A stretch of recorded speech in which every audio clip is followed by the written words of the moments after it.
This podcast is a project of the Climate Designers Network. Hey, this is Eric. Only 2 more episodes to go in Season 3. I started working on this season back in November of 2022. And despite that it's been 9 months, it seems like Season 3 is ending so fast. There was a tweet I read a few months ago. Wait, can we still call them tweets? Zeets? I don't know. Doesn't matter. But it said something like, time seemed to crawl by as a child, and then you hit the college years, and the next thing you know, you wake up with a beer gut, and everything in life is just moving way too fast. That's kind of how I feel without the beer gut. Anyway, before I get back to our guest today, Andrea Learned, I wanted to share what's coming in Season 4. Yes, Season 4 already. We're looking to speak with 6 design educators who are working on climate justice in action in their own research and teaching. The entire next season will be focused on you, the design educator. We all felt that the episode with Rebecca Mendez and Holly Robbins was really practical, yet inspiring. And we wanted more of that. So, if you are interested, reach out to me at ebenson@illinois.edu or message us, the Climate Designers, over on Instagram or LinkedIn. Today I'm joined by a climate powerhouse, Andrea Learned, a Michigan alum, go blue, and a climate leadership advisor. She helps anyone recognize their social capital and influence to be change agents in the climate activism and entrepreneurship areas. Her manifesto starts with, "The power of reflecting your lifestyle to affect change cannot be undersold." This is true. I totally agree with that. She goes on to say that the masses no longer pay attention to big, professionally crafted global climate stage moments. Stop wasting your budget there. Climate emergency requires strong individual leadership and influence. It's time for leaders like you to step up and boldly act. Others are noticing your personal choices as a corporate leader. Start using your personal power and values to get louder about climate action. Lead the way and pioneer unapologetic change. Her manifesto helped me in this discussion realize that I can do more to help the climate by just simply being more open about what I do and how. That personal message of change is way more powerful than an expensive campaign by a big company. And even though she talks about corporate this and corporate that, really anyone can do this. This climate leadership can happen in one-on-one conversations or using your social media platforms as megaphones for climate action. I hope you are as inspired by Andrea as I was and become the climate leader you were always meant to be. Hi, I'm Andrea Learned. I am the Living Change Climate Leadership Podcast host, and I am a communication strategist and advisor on how to build climate influence, specifically for leaders, people that are corporate leaders, political leaders, or cultural influencers. I am talking with you today out of lovely, lovely Seattle, and happily been here for about 11 years. Where can you find me? Twitter, until it is no more. LinkedIn. I'm on Instagram at Andrea Living Change. I'm on TikTok at Andrea is Living Change. Those are newer platforms for me, so bear with me. Well, welcome, Andrea, to Climify. I'm happy to have you here, and I'm headed out to Seattle actually next week, so I'll be in your neck of the woods. Great timing. Would you care for recommendations? We can talk about that right after we record. Yes, that would be wonderful. I'm going to say something while we're recording, though, because it has become part of my brand. And that is, you must visit KEXP, the community radio station on Lower Queen Anne. And I will leave it there and we can talk about it later. Sure. Well, thank you. Yeah, I hope the weather isn't too hot there, because I know air conditioning is limited right in this Pacific Northwest, but it's actually been pretty cool. So hopefully if that continues, you should be okay compared to the Midwest, which I know well from my childhood. Yes. I am in the Midwest. I'm in the state of Illinois, where I've been for about 16 years. So happy to have you on. And you're another podcaster. I'm talking to another live podcaster here, and What was the name of your podcast again? Because I remember listening to 2 of the episodes, but now the name has escaped me. Yeah, and I will repeat it over and over maybe because it's actually a phrase that I use in my work, which is living change. It's the title. That's right. The subtitle is A Quest for Climate Leadership, but I'm often sort of kind of adding some subtext to that, which is I am looking for unusual suspects and surprising validators who are climate leaders. And so if I could have a really long subtitle, that's what it would be. So it's unusual suspects, surprising validators, because I'm not talking about the same old, and I say this often, 70-year-old white guys who are on stages at COPs or Climate Week. Yes. Yeah, I'm with you there. This is why this season is so important, because we're elevating so many voices that don't usually get heard in the climate sphere. And your podcast name would be, with the big subtitle, would be perfect in academia, but probably not for a mass audience. Well, and already I will say that coming up with the name Living Change was hard because we kept thinking with my producers, Large Media, we kept thinking, do we have to throw the word climate in? And sure enough, if you look up Living Change on Apple Podcasts, you get a whole bunch of stuff. Living Change, all this stuff. And so I'm constantly saying, okay, when you look up Living Change Climate, and then it will come up. So it's an interesting game that you play, but the living change part, I think for me, and if you look at podcasts overall, is unique. I'm really talking about living the change if you're going to be leading in climate. So that's a key point.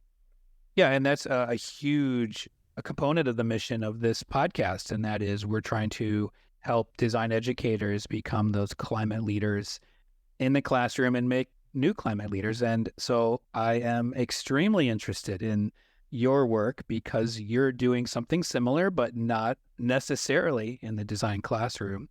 So that's why you're here today. And I want to talk to you first, actually, about your climate change manifesto and what you call the theory of change and what led you to create those. Maybe you want to explain what they are first for our listeners. Yeah.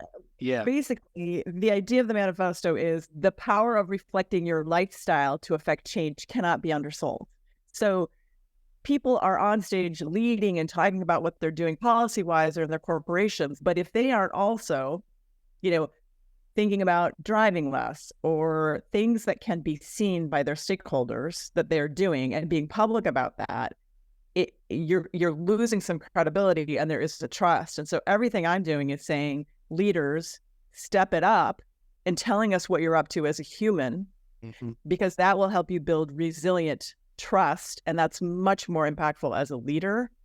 And so leading the way and pioneering unapologetic change. And then the theory of change, which is counter to a lot of stuff you see with regard to climate. And even people say when they come to listen to my podcast for the first time, they're like, well, it really isn't the doom and gloom, the typical doom and gloom. So my theory of change is to emphasize the yes and, not the no, we can't do it that way. Right. Better, right? Improv comedy, right? Yes and.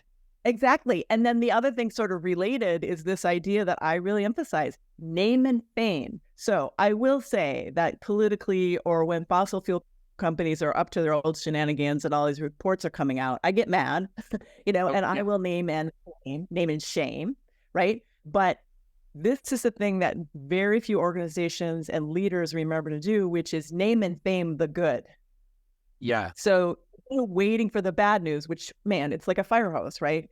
Name and fame, you know what? There is this one mayor in this small town in the Midwest who is doing this, which is the whole point of my guests. It's like, and to your point, your future design leaders in schools, yes, they are going to be total influencers, and we should name and fame even now as they're teaching whatever classes they're teaching. Keep your eye out on these people. Name and fame them now to elevate and make more relevant the people who are actually doing stuff as opposed to the masses of people who are not. That's right. I mean, this is something I think so many people have learned since probably the failure of like some of the early environmental movements. Is it's not doom and gloom that gets people to act. It's the focusing on the solutions and giving them inspiration from people who are doing it. And so if you're listening to this show and you are a design educator doing this good work, we want to name and fame you. So reach out to us either on LinkedIn or Instagram so we can celebrate the work that you're doing in the classroom. I love that, Andrea. Name and fame. Well, and also I would say these people who are doing this, part of this also is I want them to name and fame one another, right? So we can do it from our platforms because we've been building them, but also if you start naming and faming each other on whatever social platform, right? If you're on Facebook, if you're on, I don't know, right, where the majority of your audience is hanging out, but call out each other and say, good job. This is part of the thing that I'm talking about with my theory of change is leaders even or competitors, right, should be saying, wow, the head of this company, who's a competitor of mine, is doing amazing stuff, and that's really inspiring. There's no downside to that. Yeah. Yeah, naming and faming one another, I think. Well, we are also all about practicality here on the show, and you have some startling statistics, I would say, in some of the things I was reading and listening to. And when it comes to people wanting to be climate leaders, and you talked about climate impact, right? And something around like less than half feel equipped to lead. I think it's like 45%. And so I'm wondering, what do these knowledge gaps look like specifically for climate leaders and communities working in systems change, and maybe how can we maybe name and fame? Like, how do we continually try to overcome those? I think one of the things that I come across a lot is organizations, corporations, they do their messaging and their communication strategies kind of the same way that they've always done it. They aren't maybe helping their leaders or the people who are publicly speaking about these topics, kind of keeping them up to date on the latest and really informing them on the things that are working. One of the reasons I think podcasts are so good, right, broadly, is that education, I don't think that a lot of leaders, CEO level or, executive director of a nonprofit are going to be sitting down and just trying to study up, huge big papers or white papers, right? Much as we all are producing white papers that we hope that people are reading, the reality is we know very few people are.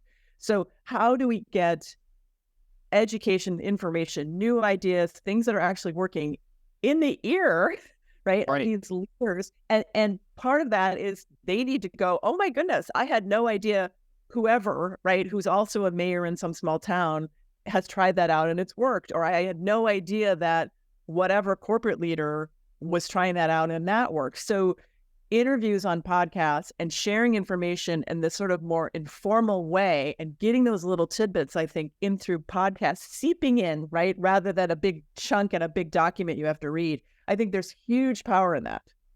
You're preaching to the choir here. The thing that got me, right, is talking to a lot of climate scientists in particular who are writing super important stuff about climate in these white papers, peer-reviewed journal articles. That's not getting out in an informal way, like you said. And so I think the power of podcasting, some of the other work that you've talked about in your consulting work, I think is more powerful. I mean, you and I have to read all this stuff to get it out there, but I'm with you on that. Yeah, well, and the other thing is, this is one of the reasons that with the corporate and political clients that I work with, choosing a social media platform, I mean, again, I'm going to say, who knows where people are going after Twitter, but finding a social media platform where you can, again, be sort of seeping out or leaking out these bits of information and building kind of engagement, because key to my whole theory is that you have to build social capital in order to then activate it when you need it. And so being on a social platform and just becoming the person who's like sharing, hey, right, I just read a really interesting article on whatever, right? And this climate scientist is behind it. It doesn't have to be a 40-page white paper. If you start to help people think for themselves and identify little nuggets of blog posts or whatever written by climate scientists that they can read to at least get vaguely up to speed. So I think there's power in content sharing and engaging on social media and really building a community. And then also being on podcasts, listening to podcasts, and helping your friends find podcasts that you're really getting a lot of information from in an enjoyable way, you know? Oh yeah, and reading between the lines here, it sounds like this is why you're on TikTok now as one of your new platforms. Yes, I'm on TikTok. One of the things is it seems I'm a person who's from an older generation, and I was just like resisting it, right? That's for kids, and I don't.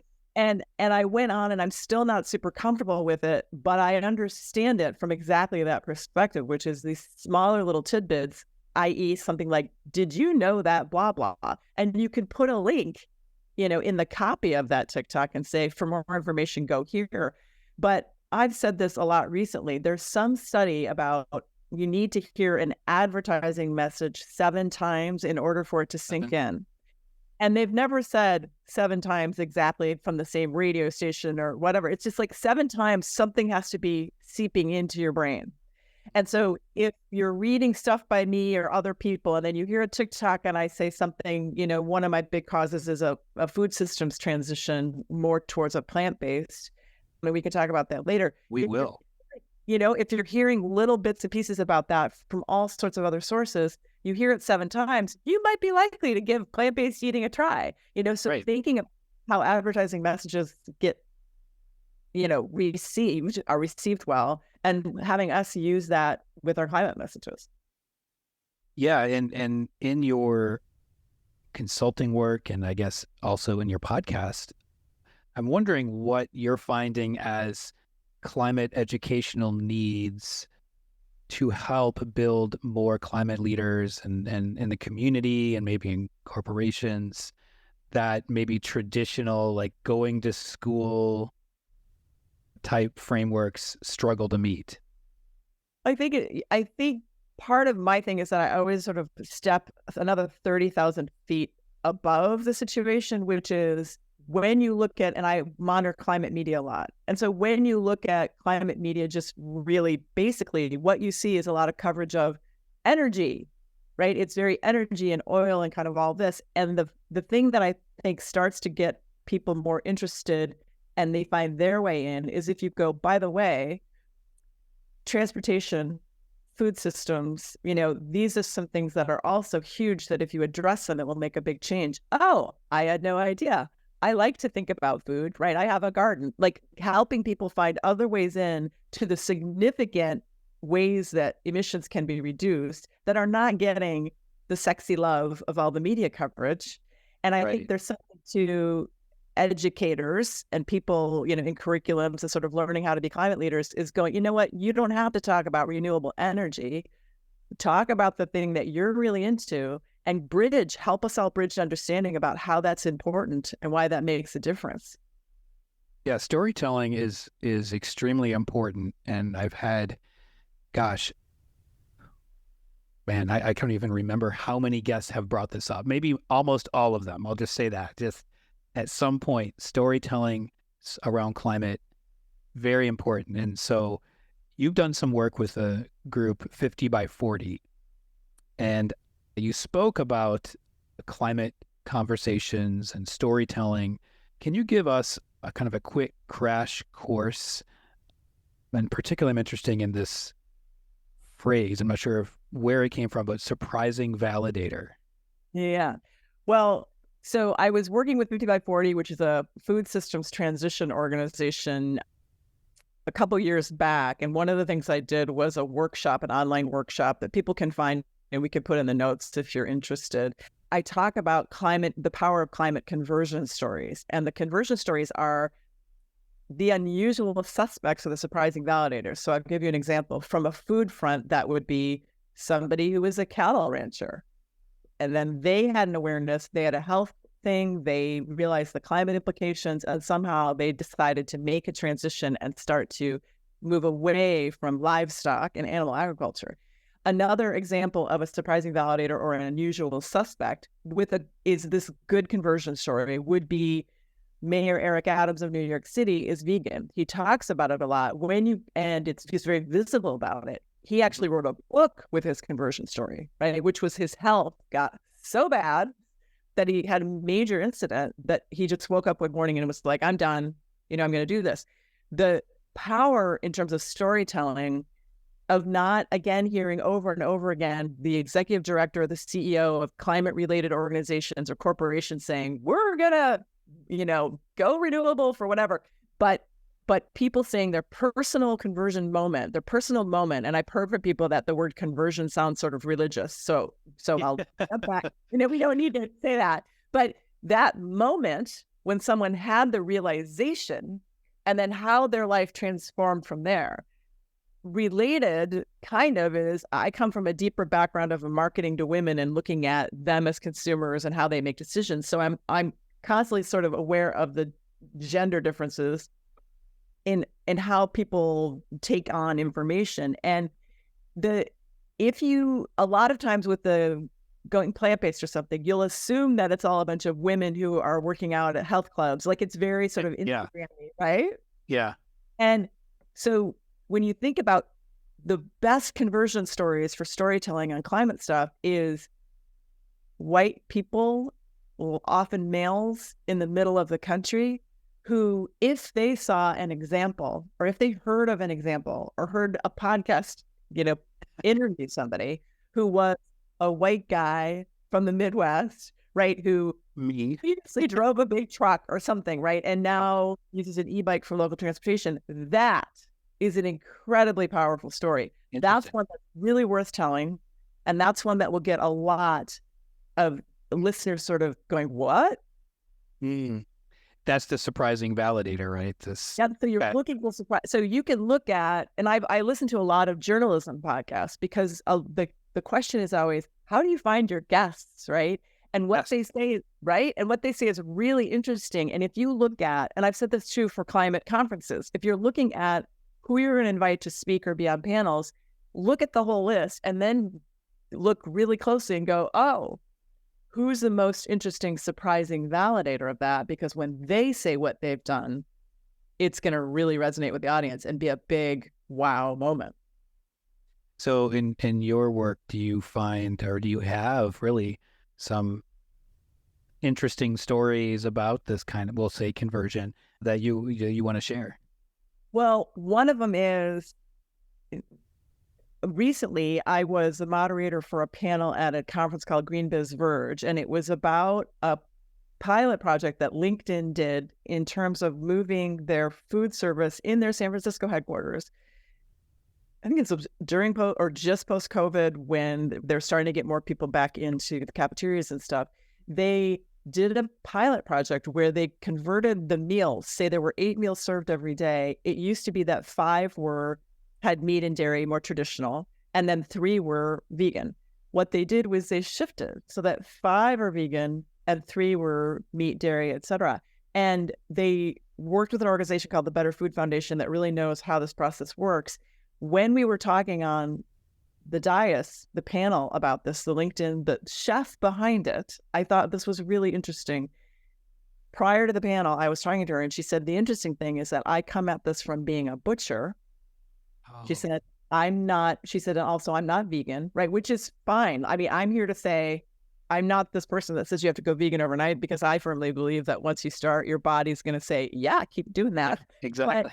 But this woman is not vegan. And she said, coming from being a butcher, and I just thought, oh my gosh. I said, that's the story that has to be told more about what you're doing here. And she said, and this is a point, but it's harder for someone who's a vegan to tell, but it's really interesting. And that is, prior to being a vegan, they would get big kind of chicken wings wrapped up in, 2 per package in for making meals and stuff. And she said, when they decided to do this, then they really doubled down and understood that if they were going to serve meat for the meals that they were serving meat, they would buy a whole animal and really use all of the pieces of that animal very, very wisely and efficiently, rather than just getting wings cut up in little packages and whatever. And so kind of more of an indigenous people's approach to looking at food. Anyway, that my surprising validator is having a chef who's not vegan, who used to be a butcher,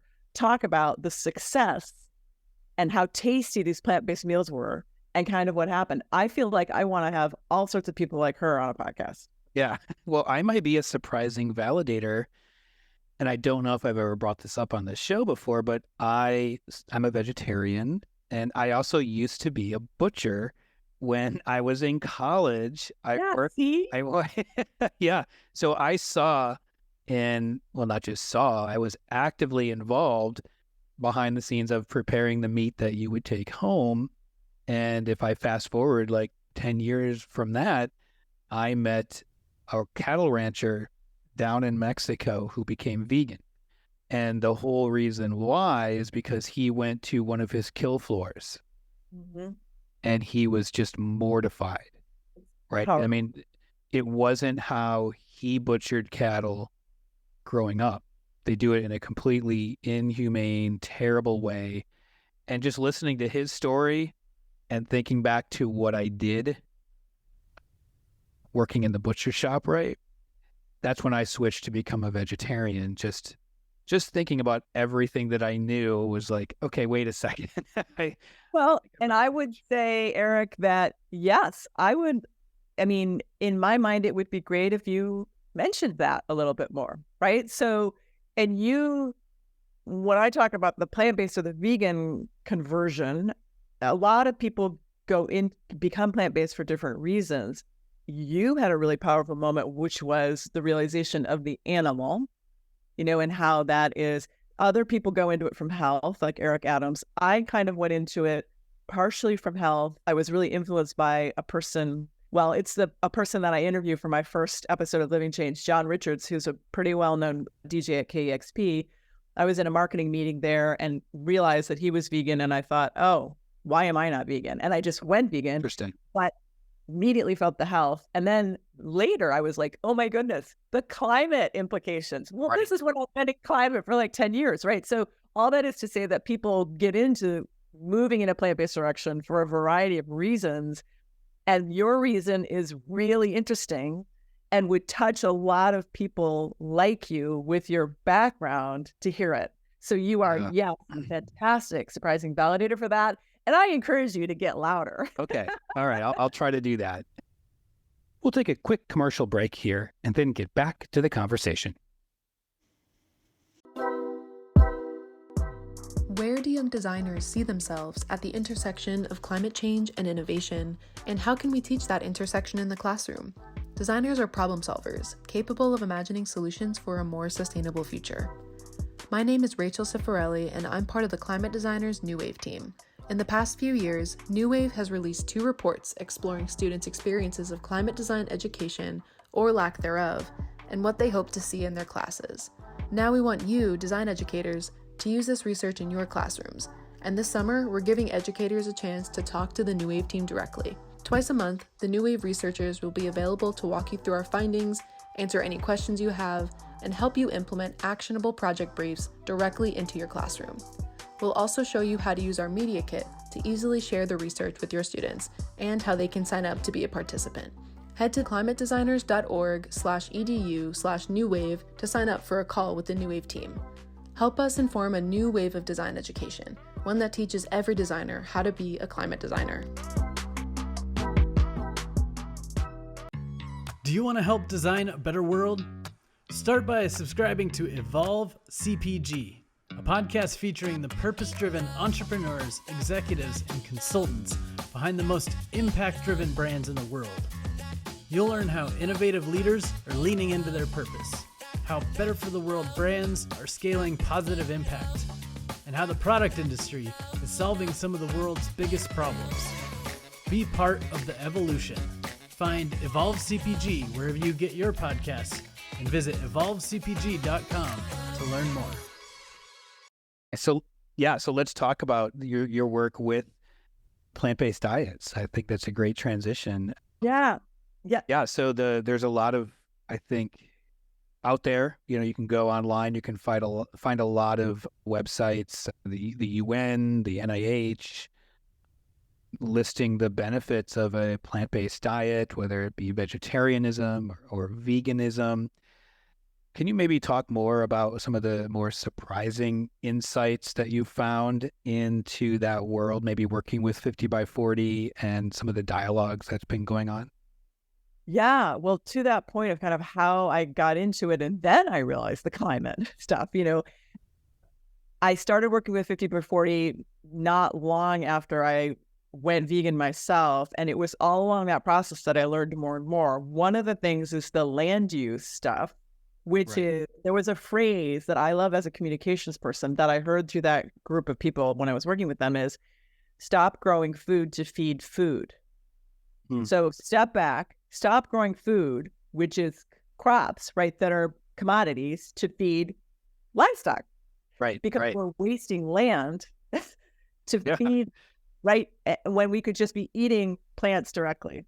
And so I found that really powerful. And then if you want to link to it in the notes later, there's an amazing visual map of the country, of the land, what is land used for in the US. And it's just like gigantic percentage to feed livestock. The land Really? you grow crops that feed livestock. Once you see that, that's another point where it gets to this thing that's really interesting, Eric, and that is I find it hard to kind of take in that so many people in climate action, advocates, leadership, or climate aware organizations at all haven't really intentionally moved toward a plant-based diet and aren't talking about it more loudly. Because once you look at this land use, and here we are in this horrible food security situation now with Ukraine, right, and Russia Yes. blocking the grain. Once you see the map of the country and how much land is used to grow crops for livestock, I would think that you would have to go minimally vegetarian overnight. We'll have to share that map. Yeah, So I'll make sure that you get that. The other thing with that is the biodiversity so going back to the Amazon and deforestation, the deforestation of the Amazon forest is because they're making room to raise cattle like that. Mhm. It is. And if you look into it at all, you'll be blown away, and you will not want to eat any meat or animal products that come out of the big four industrialized agriculture. So one of the ways that we get to people moving plant-based is we talk about industrialized agriculture and how it's a big mess and you don't want any part of it. When you start to dial in, you look at the meat at your grocery store, you're not going to be able to buy like much of anything at the grocery store in the meat aisle because it's all produced by one of these big four, many of whom are involved in deforestation of the Amazon. And that is a huge problem for the climate crisis, as we know. So everything is interconnected, right? Yes. And back to talking about, how the big sexy topic tends to be energy. But if you look at food system shift, oh my goodness, there are all these ways that we connect as humans and ways that we can make a difference by not buying or participating in it. Yeah, I saw a stat recently where I always feel guilty about flying somewhere, especially. Yeah. And I saw the statistic, I think it's about 4% of our carbon emissions come from aviation. And if you really wanted to make a statement and a bigger impact, it's giving up meat. You can fly. You don't have to feel as guilty anymore because you have made such a, like you described there, growing food for food, right? Your deforestation. Yeah, there's so many interconnected problems with just the beef industry in general. Yeah. So I would, tell folks to pay attention to the food conversations at Climate Week coming up in September. And again, pay attention to food conversations at COP28. As far as I'm concerned, those kind of groups and gatherings have not convened enough or loudly enough on food. And so pay attention. And then I would say also, yeah, it's a wonderful thing to build a curriculum around, right? Or to think about teaching more effectively in classrooms at every level, because I think this movement is finding some success in helping universities, address food systems through their catering and their food service stuff. And that's college students, right, who are interested in climate can jump on this. So there's hope in institutional shifts and things like that. But if you see them, name and fame them, Yes. name and fame the program and thank those people who are spearheading those changes. Well, I'm going to name and fame the sustainable design coordinators here at the University of Illinois who, for an event where there was catering, we eliminated meat from the catering and actually saved money because that was the most expensive component of the catering.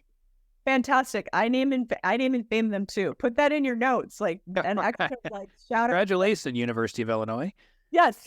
See, because it's to that point, there's an organization, I belong to an organization called Women in Climate that has a Slack channel and has events across the world. And they make a point of if they're going to be hosting a dinner, it's going to be vegan. And so same thing with GreenBiz, like really shifting so that there's a lot more of a plant-based offering in all these places. This is the way you do it. This is living change, right? My podcast name, at an organizational level.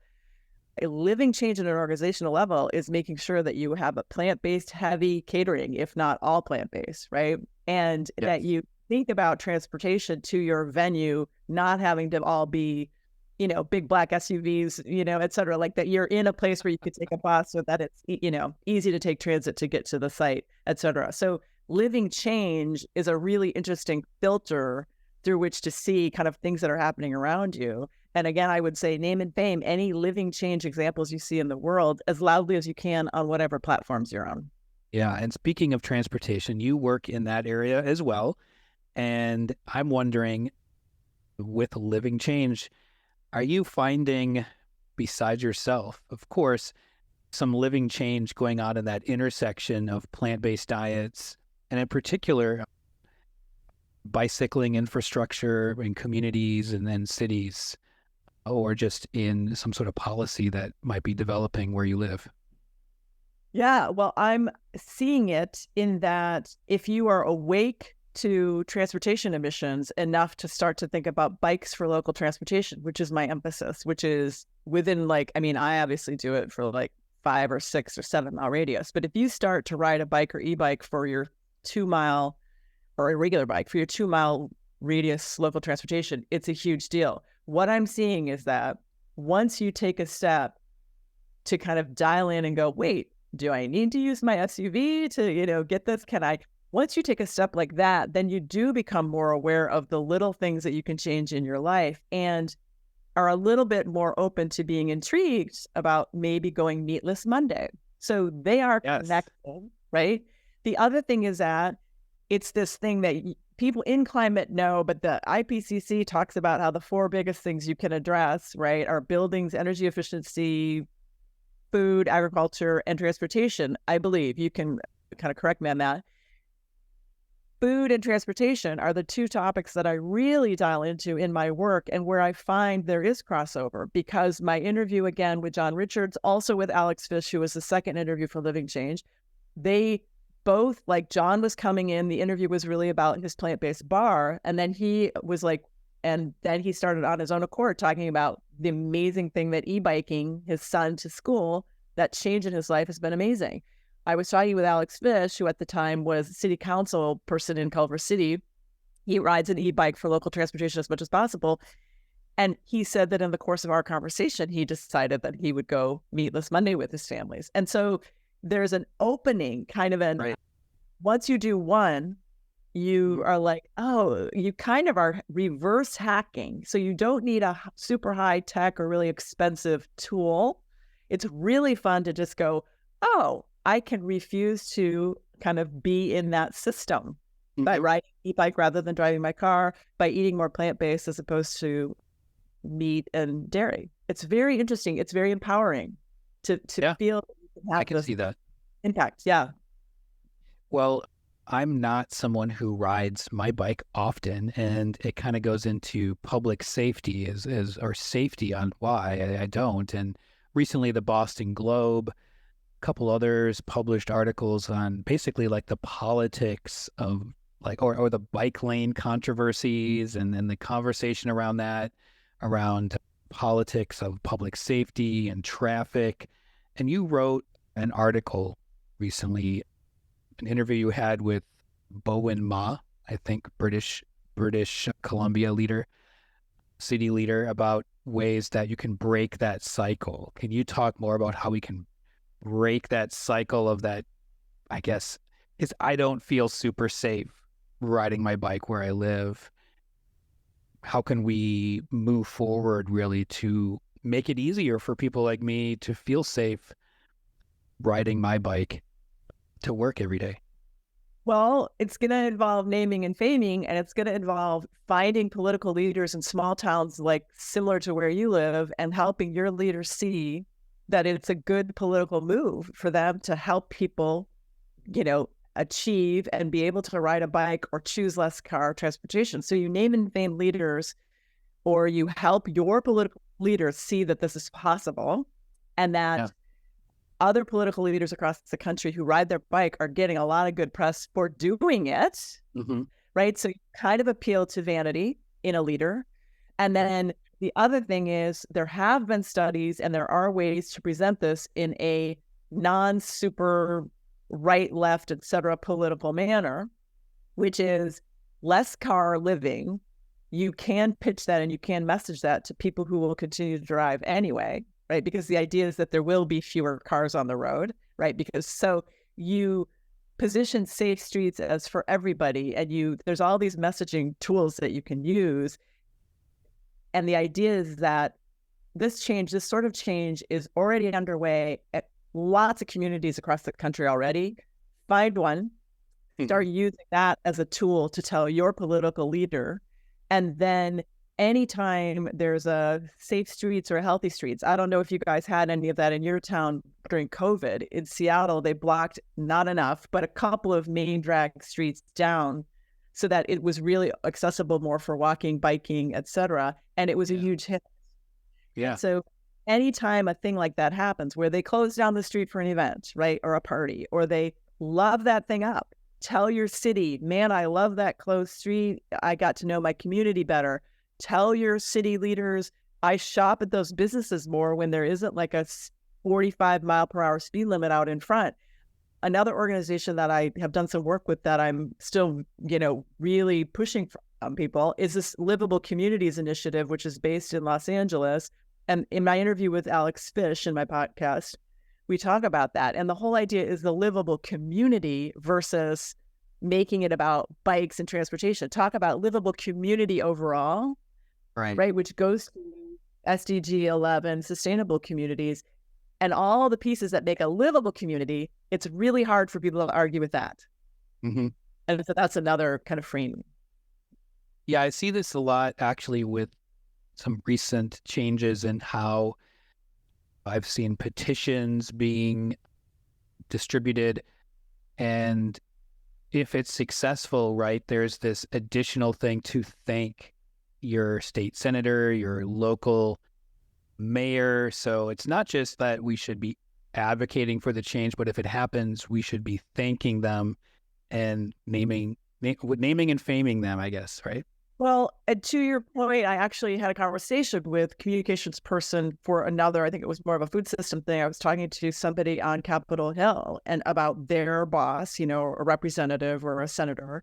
And I said, does this thing where you post thank you or you post like a message, I'd support XYZ, does it really add up in kind of how they add things up as a number and then present it? They said yes. So if you are posting on Twitter or Facebook and you say, thank you for forwarding Bill 1234, Senator whatever, right? If you do that, they can count that and say, constituents love this, right? 3,000 of them said they loved it on Twitter. So I had been under the kind of impression that it was ridiculous and they weren't looking at it anyway. Right. And the point is that if you tag them, literally tag your leader, whatever platform you're on, and use a hashtag or whatever for that bill or that policy or whatever happened, it will count. And the other thing about all this is this idea of building social capital. And this is a little secret, right? Which is if you start to be a namer and famer and a thinker, your name will be warmed by the staff of your political leader, so that if you ultimately one day email them and say, hey, could I have a meeting, or hey, could I express an interest in this or that topic that you'll take seriously? Yes, they will, because they're familiar with your name and you've been appreciative of what they've been doing so far and really honest. You're building social capital. They're interested in building trust with you. It's a circular love fest, right? So building that connection only helps you for future connections and kind of input and feedback with your political leader. Yeah, that makes sense. Well, the next question I have for you is one that my co-producer Bianca wrote, and I love it. And I can see it as a design project, right? So it's a multi-part question here, but the first really is like, I wonder how green sustainable cycling is. That's something that I've been thinking about. Bike Radar found that while making bicycles and the food to power them carries a carbon cost, as you would imagine, right? Like you have to make something, you need energy, you need materials. However, cycling is among the lowest carbon per kilometer mode of transportation, even better than walking.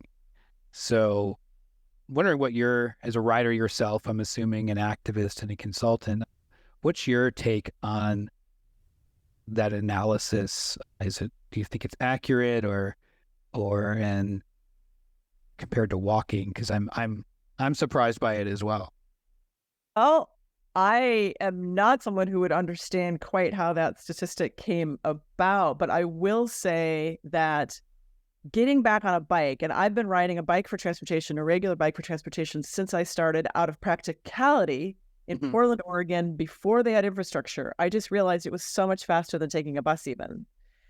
So I've been riding a bike for a really long time, and now I have an e-bike. I ride both, and I hardly ever drive the car that I have. The idea of beginning to use a bike for transportation completely opens up your world. You start using it so much more. You efficiently get around everywhere. The health benefits, the kind of externalities or the full system of things that impacts. And you can travel longer distances, right, than if you're walking. I think when you look at the whole package and all the value chain or everything that's in it, it makes sense. The other thing that I talk about a lot in my work is this idea of joy.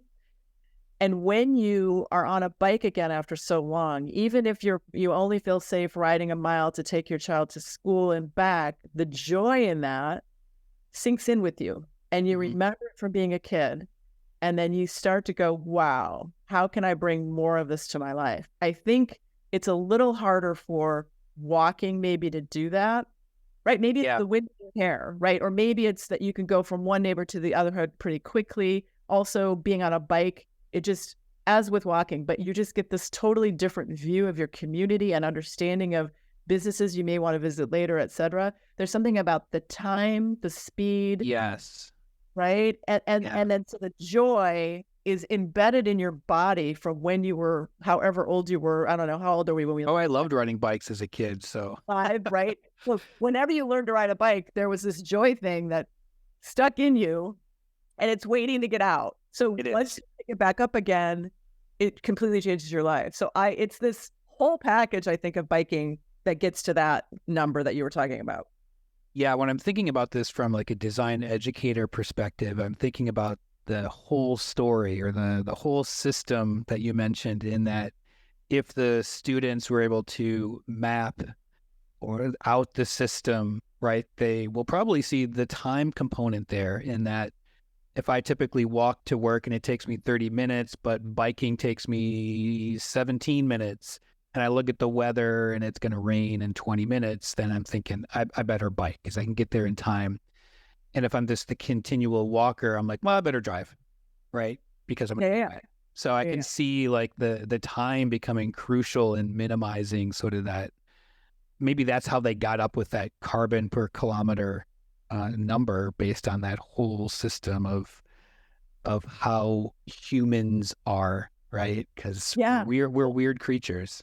Yeah. And I think the timing is the other thing, because we live in this society where it's like rush, rush, rush. One of the things that just does not get mentioned enough about riding a bike for transportation is it is completely and utterly consistent. If it takes you 10 minutes to ride your bike to X, it's always going to take you that long. Yeah. You don't for parking, you go around traffic. So the consistency in time is unbelievable. And if you talk about joy, you just know it's going to take you 10 minutes to get there. There's nothing like it.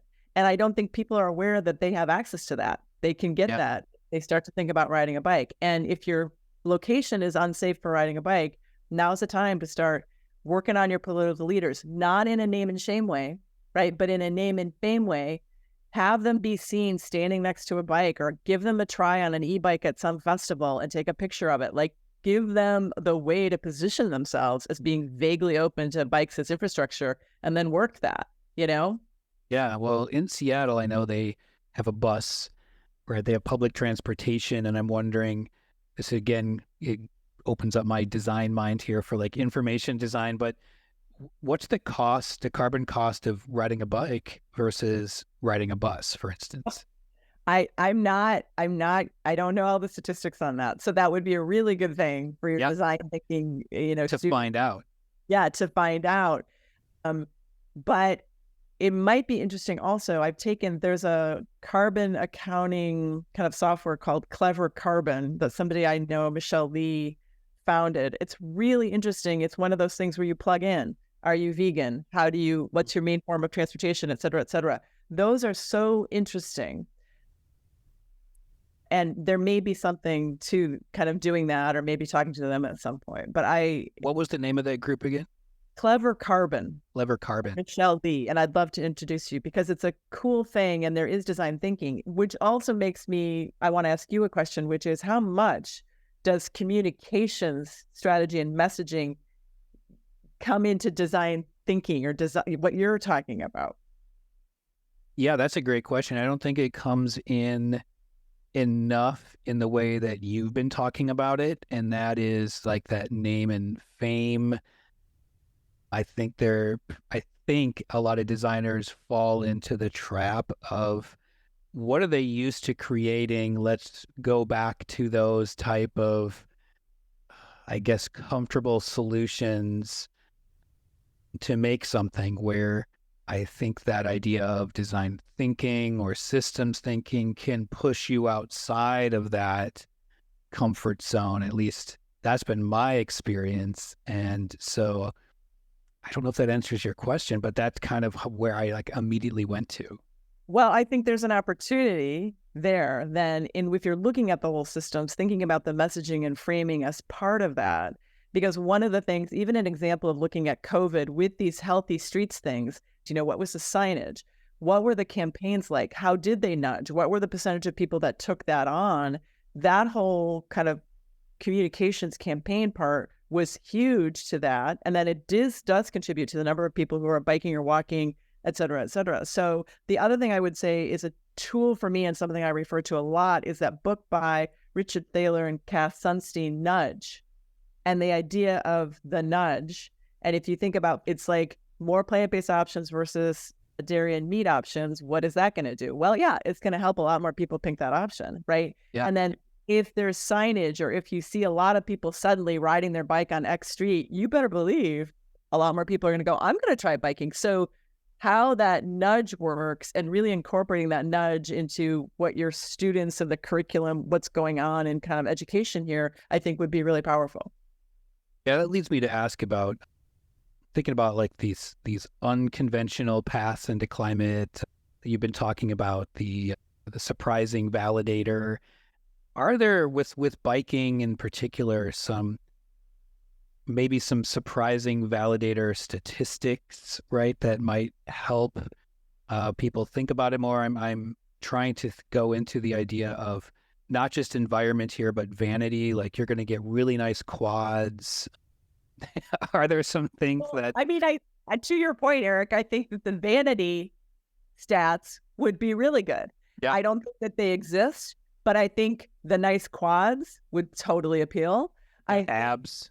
The abs. The other thing is the competition. So one of the things I see, because I've been monitoring this for years, it sure does look to me like a lot more women mayors get this biking thing. Interesting. So if you look at Anne Hidalgo or Michelle Wu in Boston. Oh, yeah, she's great. Right? Barbara Buffalo, who I interview for Living Change, another amazing example. The women mayors, and there are a lot of guys that get this too, but women mayors seem to be bolder. Anne Hidalgo in Paris gets written up all the time for her just saying, this is the way it is. And I think that can peeve some people in Paris, but it's really interesting to look at what she's brave enough to do. So I think this political will, right, we need people that are ready to push it a little bit and be brave about that, because what happens is constituents will be like, whoa, they're brave enough, right? They're going to pull more people along by being a teeny bit bolder. And I think women mayors are making a really interesting difference here. That's great to hear. And of course, this season we're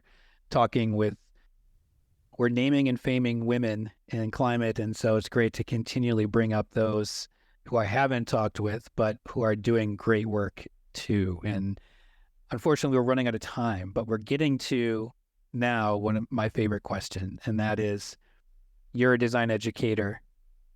You're not just a podcaster and climate leader, but you're also a design educator now. And what would you ask a class of designers to tackle in part of a project or a semester? I think that we just mentioned it, which is I think it would be really interesting to look at the vanity factor. Oh, yeah. And how that nudges. So going back to that term nudge, what are some nudges that we haven't yet tried and that are unusual suspect nudges, right? Right. Usual suspect nudges would be vanity. I think if you look at podcasts of, health and wellness podcasters, and again, typically a lot of male health and wellness podcasters, like how do they get, their audiences are huge and deep and rich. And it's really interesting. What if they started to talk a lot more about riding a bike for transportation? And I'm going to say for transportation, because a lot of times people are like, I ride a bike, which means that they cycle for a long trip, 20, 30, 40 mile trip on the weekends. That's not what we're talking about here, right? Right. So I think commuting for a class or a curriculum or kind of a project, I think that pulling in the vanity stats would be really interesting. And then looking at the messaging, the A/B testing or whatever on the messaging that really helped that in terms of looking at the whole system. Yeah. And then like the outcome of that, right? The personal outcome of that is obvious. But then if it increases the amount of bike traffic, right, then it also can expedite more policy change in that community where, hey, well, now we have like 10 times more cyclists. Our bike lanes need to be rethought, or we need to add bike lanes, or, a list of different things for increasing public safety around cycling as a way of commuting. Right. I guess to your point, building for the fact that if it starts to gain any momentum at all, what is the trajectory? How much faster are they going to need to be prepared for more people biking and all that? Like how quickly does this scale, and what are the phases in terms of its scaling that can then end up happening so that you can be ready for it? An interesting case study, I know we got to leave in a second, is this idea of thinking about mobility and transportation in Los Angeles during the Olympics in 2028, right? So they have got to get on the stick because their transportation, right, they can't deal. It's a car culture there. Right? They got to get on the stick with buses, et cetera, et cetera. So looking at them as a case study, what they could potentially lead if they did things right, and moving from there, I think has a lot of fun as a story and as something to examine. I agree. And thank you, Andrea, for coming on Climify today. And I really appreciate your time. And before you go, I'd love to know again where we can find you online, including your Living Change podcast. Yes, thank you so much. It was really a pleasure. I love talking with you about a topic that isn't like immediately on my brain all the time, but I can see how fun it is to innovate it. People can find me. I'm pretty easy to find on LinkedIn, Andrea Learned. I'm in Seattle. I'm supposed to put Andrea Learned Seattle. It'll pop up. The podcast you can get it on any platform you're on. If you search on Living Change Climate, those 3 words, it should come up right away. The other thing is you can get to it on my site where all the episodes are embedded and the transcripts are there. If you go to livingchangepodcast.com. And then I'm on Twitter, Andrea Learned. I'm on TikTok, Andrea is Living Change. I just started being on Instagram, Andrea Living Change. One day they'll all be coordinated, but now they aren't. Anyway, and I'm just about to launch a newsletter on Substack. So please follow me and stay tuned. And I really appreciate this conversation. And it's been so fun learning about Climify, Eric. Thank you. Yeah. And on LinkedIn, I learned that you're a Michigan alum. Is that true? I am. Go Blue. Me too. Go Blue. High five, go Blue. Yes. All right. Thank you, Andrea. And I look forward to listening more to your show and seeing more that you're doing and all the My work. pleasure. Thanks so much. This podcast is co-produced by Bianca Sandico and me. A big special thanks to Ellen Keith Shaw and Christine Pilot for their gorgeous work on our new branding, Batul Rashik and Mark O'Brien for their continued design help, Brandy Nichols and Michelle Wynn for their strategic guidance and always supporting me on this podcast. If you enjoy the work we all do here and you have a spare minute or two, we would truly appreciate it if you left a rating and review over at Apple Podcasts. The more folks that review our program, the higher the algorithm pushes up Climify in the search results. And in turn, the more likely we all can learn how to become climate designers.